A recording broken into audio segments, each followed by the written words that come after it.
kumpulan yang terakhir yang akan membahas tentang ini ialah Yang Berhormat berikut, Stampin, Tampin, Batu, Jelutong dan akhir sekali Kuala Kedah. Silakan Yang Berhormat Stampin. Terima kasih Datuk Menteri Ketua kerana memberi peluang kepada saya untuk mengambil bahagian dalam perbahasan bajet 2022. Apabila GPS Gabungan Parti Sarawak bersekongkol bersama PAS dan UMNO dan bersatu untuk menjatuhkan Kerajaan Pakatan Harapan dalam tahun 2020, GPS telah mendabik dadak mendakwa bahawa mereka lah kingmaker. Dan dengan kedudukan kingmaker itu, mereka boleh dapat lebih peruntukan untuk Sarawak. Inilah janjian mereka kepada orang Sarawak. Walau bagaimanapun, bagi belanjawan 2022, nampaknya pihak yang menggelar diri mereka kingmaker ini tidak berjaya memperolehi lebih peruntukan untuk Sarawak, tetapi sebaliknya, Sarawak ini mendapat kurang daripada nisbah saiz belanjawan daripada apa yang diperuntukkan oleh Kerajaan Pakatan Harapan untuk Sarawak. Dalam perbelanjaan terakhir Pakatan Harapan untuk tahun 2020, jumlah perbelanjaan pembangunan adalah 56 bilion ringgit Malaysia. Daripada 56 ringgit bilion itu, peruntukan khusus untuk negeri Sarawak adalah 4.5 bilion ringgit, iaitu merupakan 8.0%. Bagi tahun 2022, jumlah perbelanjaan pembangunan adalah 75.6 bilion ringgit. Namun, Sarawak hanya mendapat 4.6 bilion ringgit, iaitu hanya 5.9% daripada perbelanjaan pembangunan. Jumlah 8% daripada 75.6 bilion adalah 6.5 bilion. Ini bermakna berbanding dengan peratusan yang diperuntukkan oleh Kerajaan Pakatan Harapan, Kerajaan Perikatan Nasional PN telah mengurangkan 2 bilion ringgit untuk Sarawak dalam perbelanjaan perbelanjaan pembangunan untuk tahun 2022. Semalam saya telah mendengar Sibuti, ahli parlimen daripada Sibuti, mengeluh tentang peruntukan yang mengedilkan untuk Sarawak ini dalam belanjawan 2022 ini. Dan ramai lagi backbencher GPS mengadu dalam perbahasan mereka bahawa peruntukan di bawah bajet 2022 tidak mencukupi dan meminta-minta agar ianya ditambahkan. Nampaknya kedudukan kingmaker GPS dalam Kerajaan Perikatan Nasional kini secara rasminya telah bertukar kepada king beggar. Dari kingmaker jadi king beggar sekarang. Orang Sarawak memang rugi akibat pembentukan Kerajaan Perikatan Nasional yang di mana GPS adalah sebahagian daripadanya. Dalam Datuk Yang Di-Pertua, dalam belanjawan ini terdapat satu lagi peruntukan yang dilihat tidak adil melibatkan diskriminasi mengikut garis perkauman.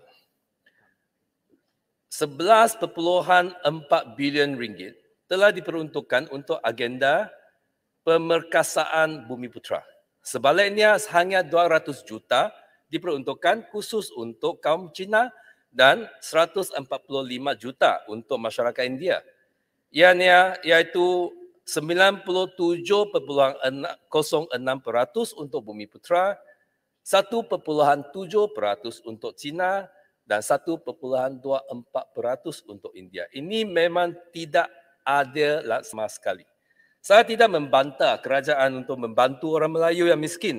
Namun terdapat juga ramai orang Cina, orang India yang miskin. Yang mereka memerlukan bantuan daripada kerajaan. Mengapa peruntukan ini itu tidak boleh diberikan secara lebih adil? Tambahan pula di Sarawak, lebih ramai orang Dayak yang miskin. Mengapa mereka langsung tidak disebut oleh Menteri Kewangan dalam ucapan belanjawan dan belanjawan 2022. Malah dapatan daripada DOSEM, Jabatan Perangkaan Malaysia pada 2019 mendedahkan bahawa wilayah yang mempunyai medium pendapatan isi rumah tangga, rumah boleh guna iaitu disposable household income tertinggi adalah Putrajaya dengan angkanya RM9,045 satu isi rumah tangga. Dan kita semua tahu majoriti penduduk di Putrajaya itu adalah daripada kaum Melayu. Dari segi pendapatan isi rumah boleh guna, Putrajaya yang kebanyakan terdiri daripada kaum keluarga Melayu adalah wilayah terkaya di seluruh negara. Lebih tinggi daripada Kuala Lumpur, daripada Selangor, daripada Penang. Sebaliknya, kalau kita tengok angka untuk Sarawak, pendapatan medium isi rumah boleh guna Sarawak dan Sabah masing-masing hanya RM3,994 untuk Sarawak dan RM3,788 untuk Sabah. Memandangkan terdapat program khusus yang disebutkan untuk membantu orang Melayu. Kenapa tiada program khusus untuk Sarawak dan Sabah untuk merapatkan jurang pembangunan antara dua negeri tersebut dan Malaysia Barat? Di negara kita sejak dulu terdapat dua jurang perbezaan yang besar dalam pembangunan iaitu kaum, di antara kaum dan di antara wilayah. Mengenai jurang perbezaan antara kaum, ada NEP telah dilaksana selama beberapa dekad dan kini terdapat sejumlah besar orang Melayu yang berpendapatan sederhana dan tinggi. Seperti yang ditunjukkan dalam statistik DOSM. Walau bagaimanapun, sejak pembentukan Malaysia sehingga kini, masih belum ada rancangan khusus yang seperti NEP untuk merapatkan jurang perbezaan dalam pembangunan antara Malaysia Timur dan Malaysia Barat. Di bawah Kerajaan Pakatan Harapan, terdapat satu usaha dan fokus untuk memperuntukkan sekurang-kurangnya 30% daripada perbelanjaan pembangunan untuk Sabah dan Sarawak. Dan itu kita telah melakukan selama 2 tahun berturut-turut semasa kerajaan PH membentang belanjawan. Tetapi malangnya selepas PN, Perikatan Nasional ambil alih kerajaan persekutuan usaha ini tidak diteruskan. Oleh itu sudah tiba masanya kerajaan pusat perlu mengemukakan satu rancangan 5 tahun untuk merapatkan jurang antara timur dan barat dari segi tahap pembangunan. Isu ketiga, Datuk Yang di-Pertua di peringkat kebangsaan saya berada dalam Majlis Pemulihan Negara. Badan yang bertanggungjawab merancang pemulihan negara daripada pandemik COVID-19. Salah satu faktor utama pemulihan ekonomi kita ialah keyakinan sektor swasta dan pelabur asing. Kini, kebelakangan ini ada 2 peristiwa yang langsung tidak membantu pemulihan ekonomi kita. Pertamanya adalah isu mengenai whisky timah yang telah menjadikan Malaysia sebagai bahan ketawa antarabangsa, international laughing stock. Terdapat seorang backbencher yang mengatakan bahawa meminum timah adalah seperti meminum Fatimah dan ada juga yang mengatakan bahawa jenama timah mengelilukan orang Melayu. Kami tidak ada hak untuk menghalang orang lain daripada membuat kenyataan yang gila, lucu dan tidak rasional. Itu adalah hak kebebasan bersuara mereka. Kenyataan sebegitu hanya mengedapkan perbualan harian kita supaya kita ada lebih banyak jenaka, more jokes for us to laugh at. Tetapi apa yang paling memudaratkan negara dan ekonomi kita adalah kerajaan memandang serius jenaka sebegitu dan bertindak ke atasnya. Pengeluar whisky timah telah dipanggil oleh Menteri Kabinet HCP, YB daripada Kapit dan diminta agar nama whisky itu ditukar. Tahukah Menteri, dalam perniagaan nama jenama sesuatu produk merupakan aset yang terpenting perniagaannya. Ia bukan boleh diubah nama dengan sia-sia. Apatah lagi whisky timah telah memenangi anugerah daripada pertandingan whisky antarabangsa. Bukan setiap hari produk dan jenama Malaysia memenangi anugerah daripada pertandingan antarabangsa. sepatutnya kita harus berasa bangga dengan pencapaian itu. Apatah lagi pengeluar tidak telah melakukannya tanpa bantuan, grant atau peruntukan daripada kerajaan. Ia adalah satu perniagaan yang langsung tidak tergantung kepada apa-apa bantuan daripada kerajaan. Jika kita lihat bajet 2022 daripada 11.4 bilion ringgit untuk membantu Bumiputera, 4.8 bilion diperuntukkan untuk membantu perniagaan Bumiputera.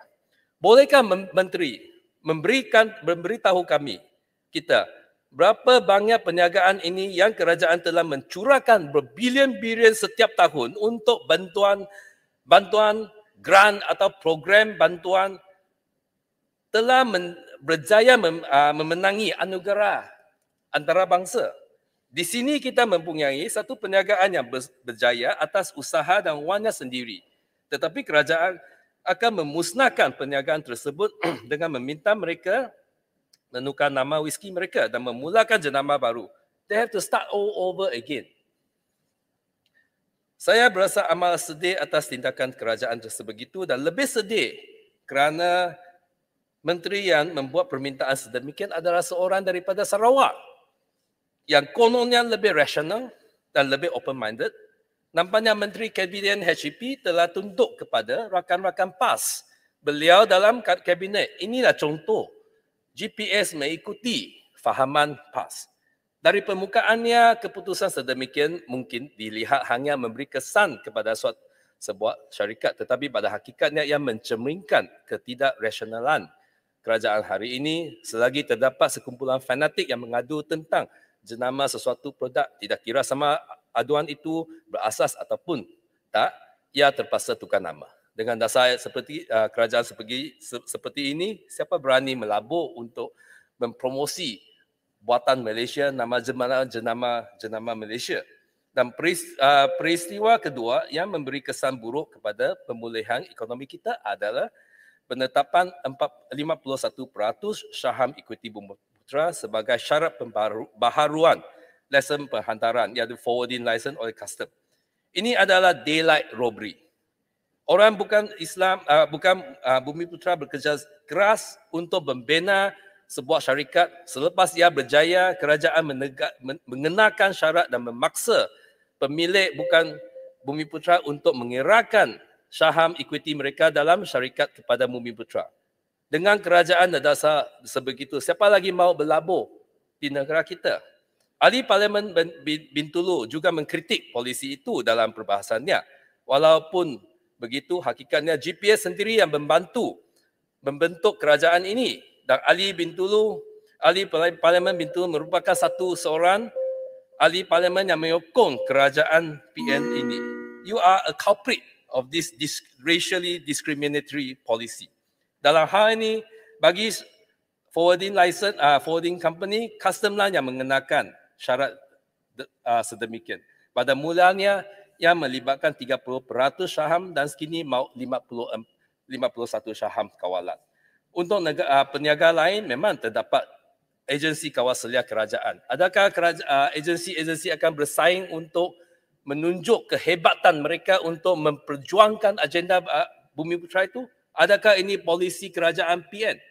Jika kita fikirkan semula, mungkin satu blessing in disguise adalah Grab yang berpangkalan di Singapura, walaupun syarikat itu dimulakan dan dimiliki oleh rakyat Malaysia. Dengan kejayaan Grab, jika ia berpangkalan di Malaysia, Kementerian Perangkutan mungkin akan juga mengenakan syarat yang sama untuk memaksa pemilik peniaga Grab untuk mengirakan 51% saham mereka kepada Bumiputera. Dengan dasar rompakan secara terang-terangan itu, kebanyakan jika tidak semua perniagaan, pelabur, pemula, teknologi akan mempertimbangkan untuk berpindah ke luar negara jika boleh. Pada penghujung hari, negara kita akan ditinggalkan hanya dengan syarikat-syarikat yang mediocre, yang substandard, yang perlu bantuan daripada kerajaan untuk berniaga.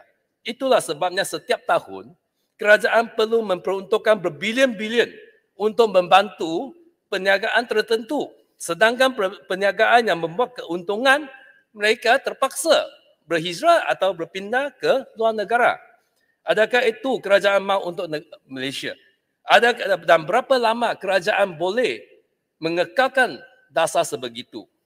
Oleh itu, sudah tibalah masa kerajaan, sudah tiba masanya kerajaan menghentikan semua itu, syarat 30%, syarat 51% saham Bumiputera tersebut. Akhirnya dasar sebegitu hanya akan menjadikan segelintir orang Melayu yang kaya lebih kaya, tetapi pada umumnya orang Melayu yang miskin tetap jadi lebih miskin. Ia tak akan memberi manfaat kepada negara kita pada keseluruhannya. Sudah sampai masa. Satu isu yang lahir yang cepat saya, iaitu berkenaan dengan mitra. Ada juga orang India di Sarawak.